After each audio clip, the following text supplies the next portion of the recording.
તો દાહોદમાં મનરેગા કૌભાંડને લઈને અમિત ચાવડાના પ્રહાર અનેકવાર રજૂઆત પછી આ કાર્યવાહી કરવામાં આવી છે તેવું અમિત ચાવડાએ જણાવ્યું છે। ભાજપના મંત્રીઓના સગા ખુલ્લેઆમ ભ્રષ્ટાચાર કરે છે। વિધાનસભામાં પણ આ મુદ્દે સવાલો પૂછ્યા હતા। આ કૌભાંડ જેટલું જાહેર થયું તેનાથી ઘણું મોટું છે। એસઆઈટી તપાસ કરે તો કૌભાંડ 200 કરોડ સુધી પહોંચી જાય તેવી વાત અમિત ચાવડાએ કરી।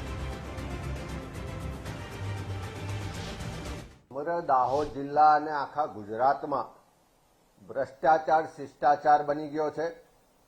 વારંવારની રજૂઆતો, ફરિયાદો, કોંગ્રેસના આંદોલનો, વિધાનસભાના પ્રશ્નો પછી પણ સરકારે જે પણ ભાજપના મળતિયા ભ્રષ્ટાચારીઓ હતા એને બચાવવા માટે ખૂબ પ્રયત્ન કર્યો, પણ જ્યારે ચારેય બાજુથી દબાણ આવ્યું, વિધાનસભામાં પ્રશ્નો આવ્યા અને તપાસ કરવા માટે સરકાર મજબૂર થઈ, ત્યારે જે હકીકતો બહાર આવી છે એનાથી ચોક્કસ કહી શકાય કે ગુજરાતમાં જે ચોકીદારો છે એ ચોર છે।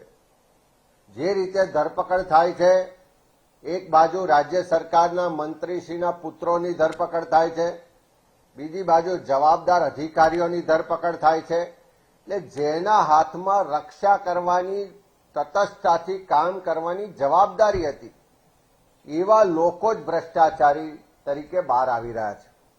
અને અમે વારંવાર કીધું છે કે હજુ આ તો 1 કે 2 તાલુકાના થોડા ગામનો જ તપાસનો રિપોર્ટ આવ્યો છે, પણ આખા દાહોદ જિલ્લાની જો તટસ્થ તપાસ થશે, એસઆઈટી બનાવીને પ્રમાણિક અધિકારીઓ દ્વારા તપાસ થશે તો 100 કરોડ નહીં 200 કરોડ કરતા વધારેનો ભ્રષ્ટાચાર ખાલી એક જ જિલ્લામાં આ મનરેગા યોજનામાંથી બહાર આવવાનો છે।